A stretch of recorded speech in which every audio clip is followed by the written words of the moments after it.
우리는 매주 수요일마다 마가복음 말씀을 상고하면서 하나님 주신 은혜를 경험하고 있습니다. 우리 교회는 또 매일 새벽마다 사도행전을 통해서 주시는 하나님의 은혜도 경험하고 있죠. 그리고 금요일에는 주님께서 가르쳐 주신 기도를 통해서 우리의 기도를 점검해 보고 있습니다. 그리고 주일날에는 마태복음을 통해서 하나님께서 우리에게 주신 가장 귀한 복음의 참된 원리를 경험하고 있습니다. 이처럼 마태, 마가 그리고 또 주기도문, 사도행전을 통해서 그리고 또 주일 오후에는 룻기 성경 공부를 통해서 우리가 은혜를 받고 있는데, 이 모든 복음서에 기록되어 있지 않는, 그리고 예수님께서 스스로의 존재를 부정하는 듯한 그런 말씀을 하신 것은 오늘 본문 가운데 특별히 들어있다는 것이 참으로 놀랍기만 합니다. 그것이 무엇입니까? 예수님께서도 사하심을 주지 못하는 그런 죄가 있다는 것이죠.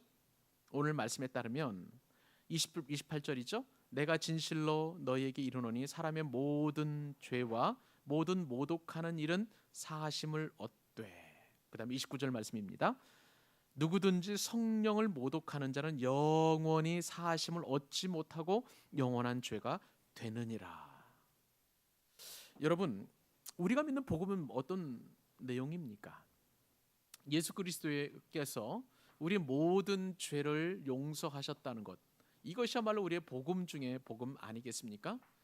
우리의 모든 죄라 하면 우리의 과거에 지은 죄, 그리고 현재 짓는 죄, 그리고 앞으로의 모든 미래의 죄까지도 예수 그리스도의 보혈의 거룩한 공로로 모든 죄는 사하심을 받았다는 것이 복음이었습니다. 인간은 누구나 다 죄에 대한 무거운 짐을 지고 가기 때문에 이 죄 문제를 해결하려고 많은 사람들이 노력을 하죠. 얼마 전에 교육방송에서 저 참하고도의 그 루트를 따라서 순례의 길을 떠나는 사람들의 그 일생을 제가 보게 되었습니다. 그들은 일생에 한두 번 정도는 반드시 순례의 길을 떠나가게 되는데, 그 순례의 길은 자신이 지은 죄에 대한 그런 어떤 씻음의 과정이라고 이렇게 설명하는 그런 나레이션을 본 적이 있습니다. 그들은 두보, 세보, 한보 걸어서 땅에 엎드려서 자신의 신에게 죄를 용서해 달라고 그렇게 빌고 또 빕니다. 그 길을 뭐 100m, 200m도 아니고 뭐 수십 미터, 수십 킬로미터를 걸어가면서 그렇게 자신의 신에게 죄를 용서해 달라는 그런 수행의 길을 가는 것을 보면서 참 인간의 죄는 너무나 고통스럽구나. 그리고 만약에 스스로 지은 죄를 스스로 해결해야 된다면 우리는 얼마나 고통 가운데 보낼 수밖에 없는지, 그 다큐멘터리를 보면서 참 느낀 적이 있었습니다. 근데 예수 그리스도께서는 이러한 수행의 필요 없이, 인간의 공로나 인간의 노력의 필요 없이 우리 죄를 용서하시는데, 주님께서 우리의 모든 죄를 사하신다는 그 믿음, 그 한 가지를 가지고 우리의 죄를 용서하신다 하시니 우리에게는 그 자체가 복음이고 또 복이고 또 그것이 기쁨이라고 할 수가 있는 것입니다. 주님께서는 이처럼 모든 죄를 용서하신다 약속을 해 놓으셨음에도 불구하고 자기 부정처럼 하시는 말씀이 바로 오늘 29절 말씀이죠. 모든 죄는 다 용서하시겠다 말씀하셨는데, 그런데 29절 말씀에 따르면 누구든지 성령을 모독하는 자는 영원히 사하심을 얻지 못한다. 그리고 영원한 죄가 된다. 예수님조차도 사하심을 하지 못하는 그런 죄가 있다. 영원한 죄가 있다는 것이 바로 오늘 본문 말씀의 핵심이라고 할 수가 있는 것이죠. 그것은 바로 용서받지 못할 죄가 있다는 것입니다. 단 한 가지 죄, 용서받지 못할 죄, 그것은 바로 성령을 모독하는 죄라고 할 수가 있는 것이죠. 주님께서 이 말씀을 하신 배경이 있었습니다. 어떤 배경에서 이 말씀을 하셨느냐? 예수님께서는 이제 공생의 사역을 시작하면서 가버나움과 갈릴리 지역에서 가르치시고 전파하시고 또 모든 병든 자들을 다 치유하셨습니다. 이러한 놀라운 기적이 예수님 가시는 곳곳마다 일어나니까 예수님에 대한 소문들이 이제 지역 사회에 퍼지게 되었죠. 그리고 이러한 예수님에 대한 보고가 저 종교의 본산이라고 할 수 있는, 유대교 본산이라고 할 수 있는 예루살렘까지 전달되게 되었던 것입니다. 근데 이러한 예수님의 사역을 이제 종교의 본산지인 예루살렘에서 눈여겨보았던 사람들이 있었습니다. 호의적인 마음이 아니라 부정적인 마음으로, 그리고 곱지 않은 시선으로 본 사람들이 있었는데 그들은 종교 지도자였던 것이죠. 이 종교 지도자들은 오늘 말씀에 따르면 예루살렘에서부터 서기관들을 파견해서 과연 이 상황이 어떤 상황인가 조사 팀을 꾸려가지고 보낸 것으로 보여집니다.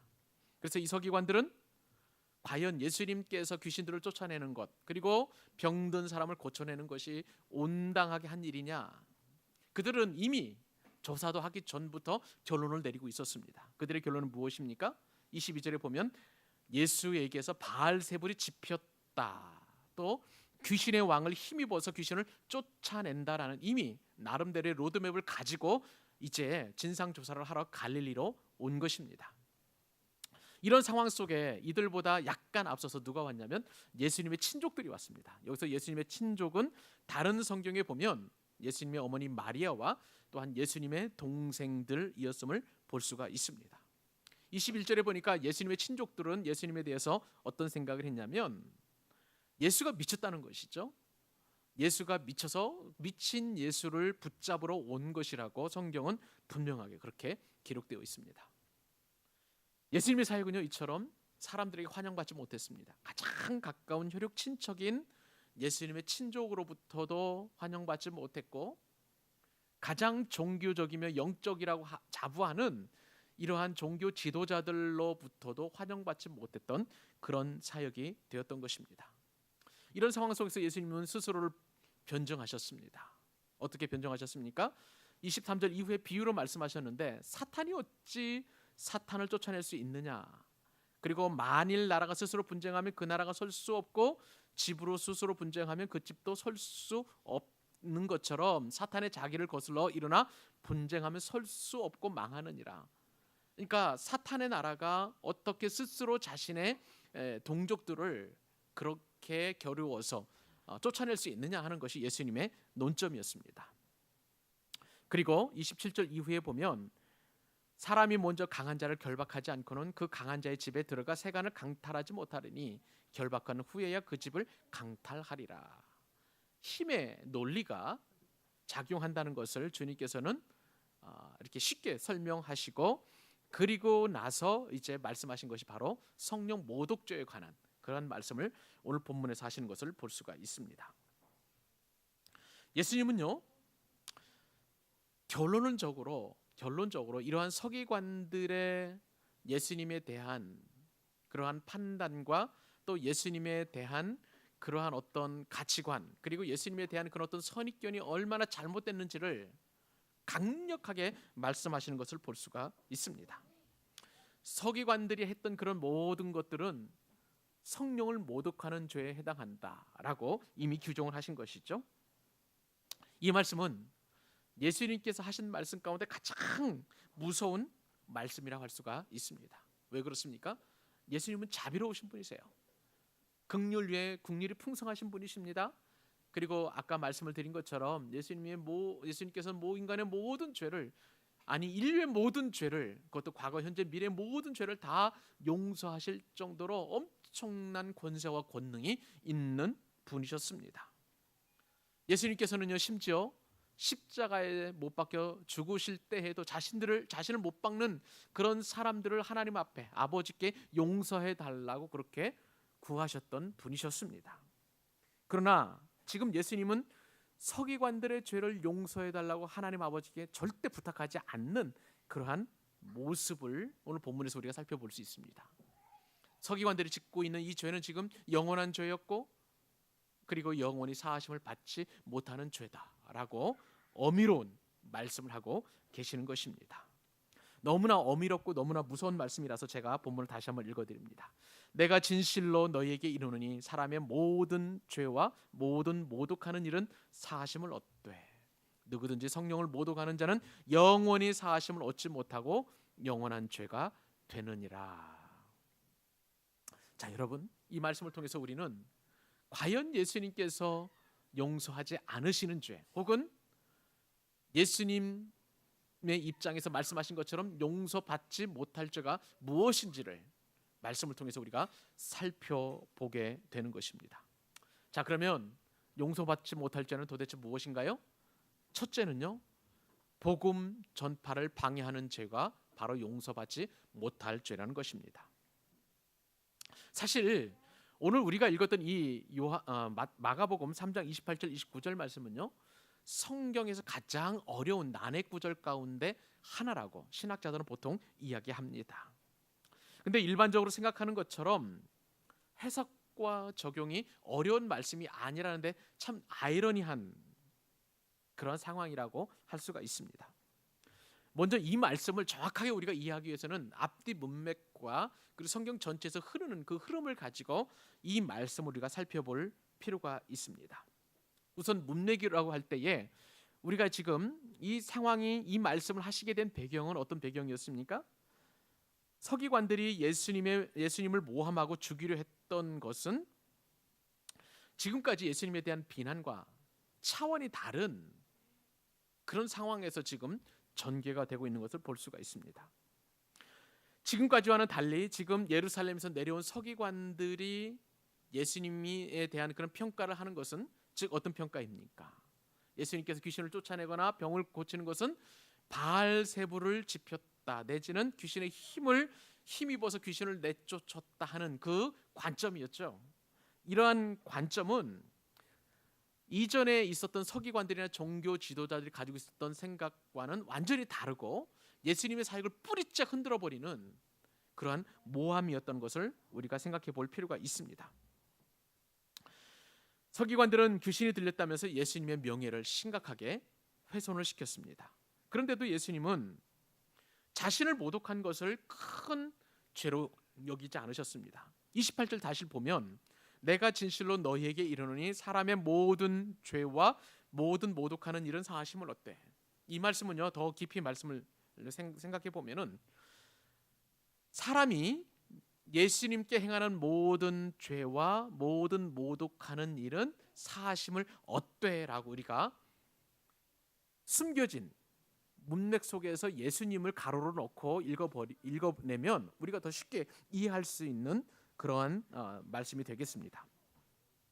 예수님께서는 이처럼 자신에 대한 그러한 모욕은 얼마든지 참을 수 있다라는 그러한 뜻으로 오늘 본문을 전개해 가고 있는 것을 볼 수가 있습니다. 그런데 여러분, 예수님께서는 자신을 모독한 것을 큰 죄로 여기시지 않고 그나마도 회개하면 용서해 주시겠노라 말씀하시는 것입니다.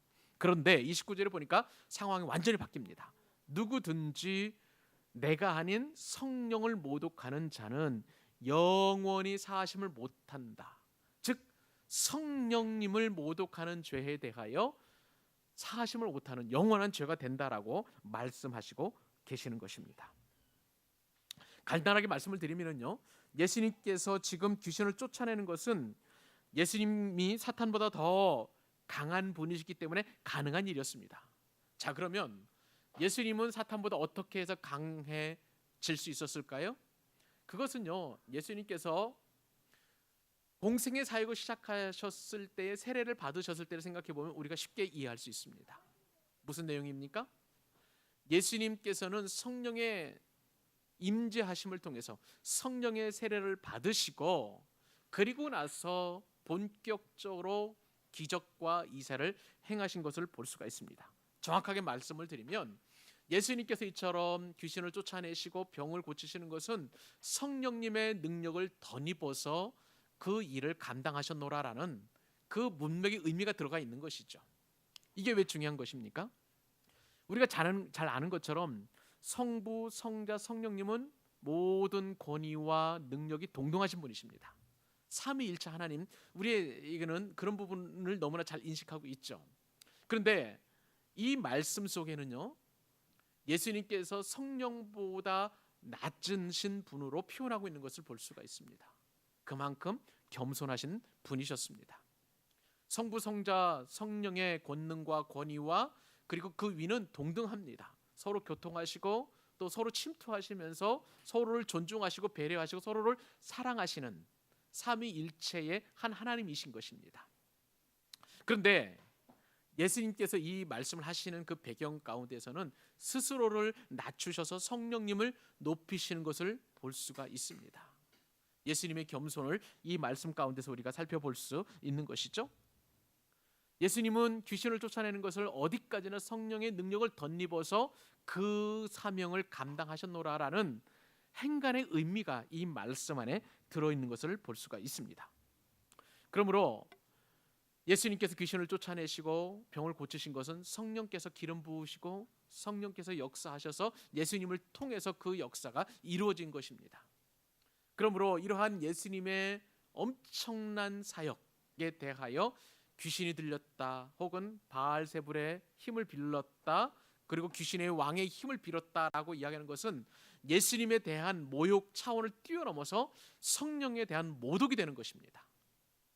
그렇기 때문에 예수님께서는 이 부분을 가장 분개하시고 그리고 주님께서 하신 말씀 가운데 가장 무섭고 엄청난 내용이 이 말씀 가운데 들어있는 것을 볼 수가 있습니다.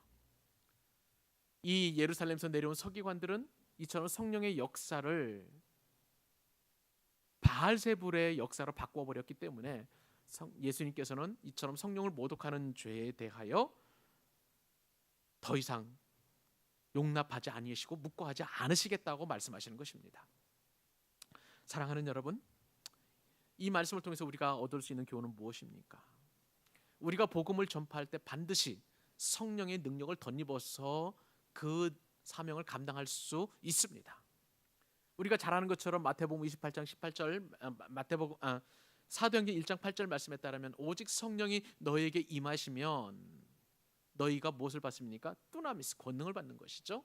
그리고 그 성령의 권능을 덧입어서 우리가 사마리아에 그리고 예루살렘에 그리고 땅끝까지 이르러 주의 복음의 증인이 될 수 있는 것입니다. 결국 복음을 전파하는 것은 성령님의 능력을 덧입어서 이 두나미스, 다이나마토 같은 이 폭발적인 힘을 가지고 우리가 복음을 전파할 수 있는데 사단은 이 성령님의 능력을 제한하거나 혹은 모함을 하는 일을 얼마든지 한다는 것이죠. 주님께서 그것을 묵과하지 않으신다는 것입니다. 바로 복음 전파를 방해하는 죄가 바로 성령을 모독하는 죄다. 이 죄는 영원히 사하심을 받지 못한다고 주님께서 말씀하고 계시는 것입니다. 사랑하는 여러분, 복음 전파는 성령님께서 우리에게 능력을 주실 때 가능한 것입니다. 그러므로 우리가 마치 할 말도 제대로 할 줄 모르고 준비된 말도 없지만 성령께서 해야 될 말도 기억나게 하시고 또 성경 말씀도 생각나게 하시고 그리고 이 복음을 받을 자들에게 꼭 필요한 말씀을 할 수 있도록 우리에게 지혜를 주시는 것입니다. 그 성령의 능력을 덧입어서 복음을 전하게 되면 반드시 열매를 맺게 되어 있는 것이죠. 그러나 사단은 할 수만 있으면 하나님의 나라가 확장되어 가는 것을 모든 권세와 권능을 가지고 막고 방해하고 그리고 파괴하려고 하기 때문에 예수님은 그것을 묵과하지 않으시는 것입니다. 복음 전파를 방해하는 죄, 그 죄가 바로 성령을 모독하는 죄라는 사실을 깊이 깨닫고 우리는 성령을 모독하는 엄청난 죄가 아닌 오히려 성령님을 인정하고 성령님을 존중해드리고 성령께서 주시는 그 지혜와 권능을 가지고 복음 전하는 일에 오히려 쓰임받는 믿음의 백성들이 되어야 될 줄로 믿습니다.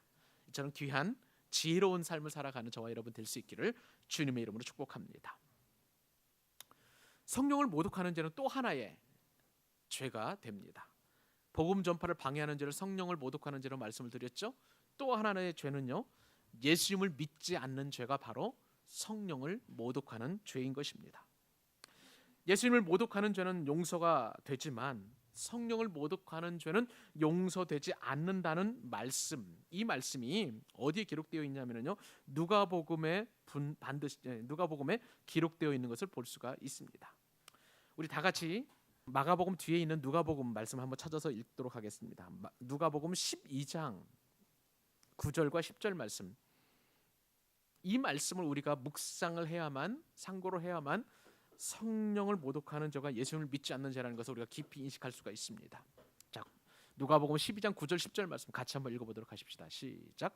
사람 앞에서 나를 부인하는 자는 하나님의 사자들 앞에서 부인을 당하리라. 누구든지 말로 인자를 거역하면 사하심을 받으려니와 성령을 모독하는 자는 사하심을 받지 못하리라. 아멘.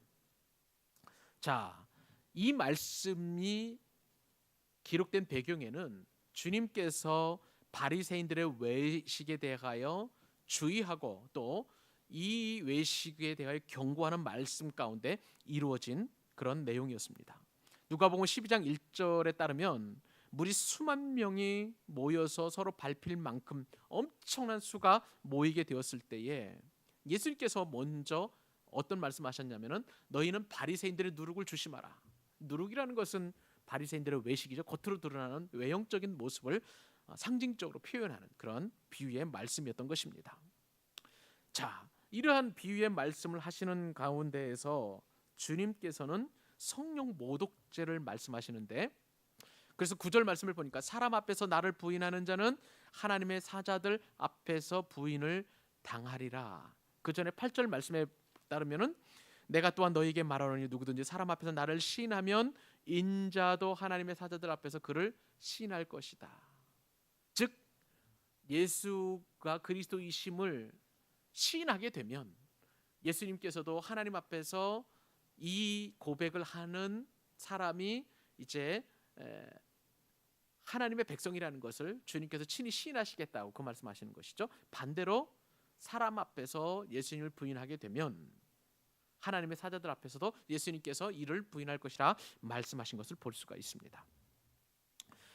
이 말씀 속에서 바로 성령 모독죄를 말씀하시는 것이죠. 무엇입니까? 10절 말씀에 보니까 누구든지 말로 인자를 거역하면 사하심을 받으려니와. 즉 이 문맥에서 살펴보게 되면 예수 그리스도를 시인하느냐 예수 그리스도를 부인하느냐에 따라서 그것이 바로 성령 모독죄와 연관된다는 것을 분명히 예수님께서는 말씀을 하고 계시는 것입니다.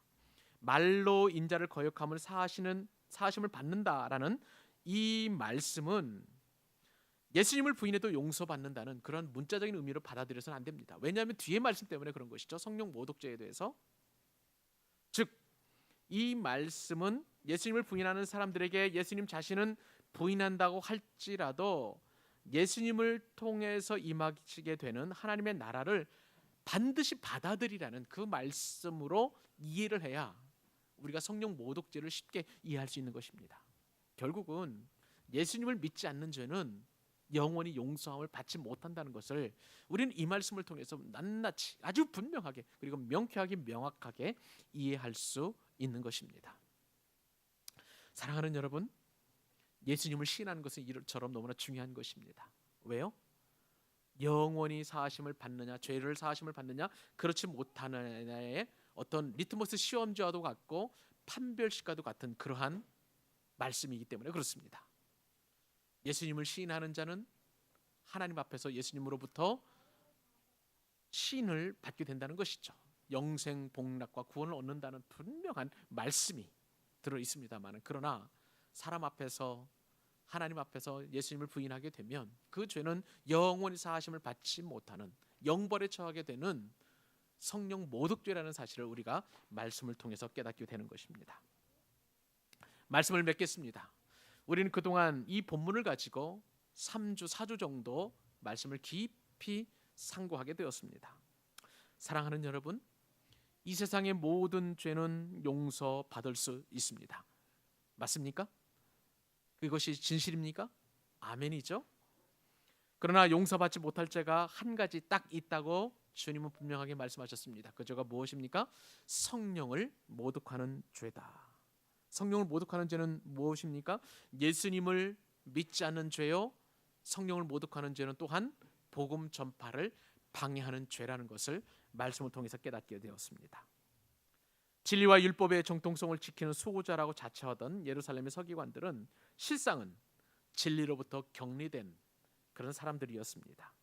그들은 예수님과 그의 행하신 사역을 인정하지 않음으로 말미암아 예수님을 믿지도 않았고 또한 사람들을 예수님으로부터 격리시킴으로써 복음 전파를 방해했던 그런 사람들이었습니다. 결국 말씀의 원리에 따르면 저들은 성령 모독죄를 자신도 모르게 짓고 있는 것을 보게 되는 것입니다. 여기에 더욱 놀라운 사실이 한 가지 있습니다. 그것은 무엇입니까? 예수님의 가족들입니다. 이 예수님의 가족들에 대해서, 이 본문에 드리워진 예수님의 가족들에 대해서 영국 캠브리지 대학의 SC 바튼 교수는 어떤 얘기를 하냐면은, 마태와 마가복음 속에서 제자도와 가족의 연결이라는 그 저서에서 이런 얘기를 했습니다. 적어도 이 본문에서 성령 모독죄가 예수님의 가족들에게도 제한적으로 적용이 되고 있다라는 놀라운 이야기를 하였습니다. 가족들은 서기관들처럼 직접 예수님에 대한 비난이 명시되어 있지 않지만, 이 가족들 역시도 예수님의 사역을 귀신 들린 것으로 오해했다는 점에서 서기관들의 운명과 동일시할 수밖에 없었다는 사실입니다. 참 놀라운 일인 것이죠. 사랑하는 여러분, 여러분이 믿는 예수님은 어떤 분이십니까? 여러분은 정말 예수님을 구주로 믿고 있습니까? 그리고 여러분의 말씀과 행동이 행여라도 복음 전파에 걸림돌로 작용하고 있지는 않은지 깊이 살펴볼 일입니다.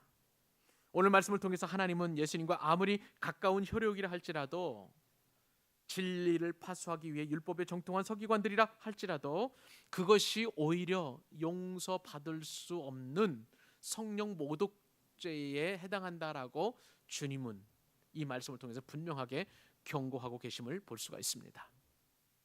적잖은 한국의 그리스도인들이 여전히 아내의 치맛자락을 붙잡고 천국에 가려고 꿈을 꾸는 사람들이 적지 않습니다. 남편들이 아내가 열심히 교회 권사로서 새벽기도 나가고 또 헌금도 잘하고 그리고 교회 봉사도 열심히 하니, 아내가 저렇게 열심히 신앙생활하면 나도 조금은 좀 혜택을 받지 않을까라고 믿는 사람이 적지 않다는 것이 참 안타까운 일입니다. 오늘 말씀에 따르면 신앙은 지극히 개인적인 것이고, 더군다나 성령 모독하는 그 죄는 가족이라 할지라도, 심지어 예수님의 가족이라 할지라도 예외가 될 수 없다는 것을 우리에게 경고해 주는 말씀이고, 또한 이 말씀을 통해서 우리로 하여금 진정으로 우리가 예수님을 믿는 믿음이 무엇인지를 한번 더 심각하게 생각해 볼 수 있는 교훈을 주고 있다는 사실입니다. 사랑하는 여러분, 그러므로 우리가 할 일은 무엇입니까? 주님께서 주시는 그 귀한 은혜의 말씀의 깊은 의미를 생각하고, 그 말씀의 의미를 통해서 순종하고, 그리고 믿음의 자리로 나아가며, 무엇보다도 예수님이 원하시는 참된 믿음이 무엇인지 말씀을 깊이 이해하고 그 말씀에 순종함으로 말미암아 우리에게 주시는 한량없는 하나님의 복 가운데 들어가고 그 복을 받아 누리는 귀한 것이 얼마나 우리에게 축복이요 은혜인지를 생각해 보게 한다는 것입니다. 용서받지 못할 죄에서 우리의 모든 죄를 사하시는 그 예수 그리스도의 십자가 앞으로, 그리고 우리를 사랑하시되 끝까지 사랑하시는 그 예수님의 귀한 은혜를 덧입어서 승리하는 믿음의 권속들 될 수 있기를 주님의 이름으로 축복합니다. 기도하겠습니다.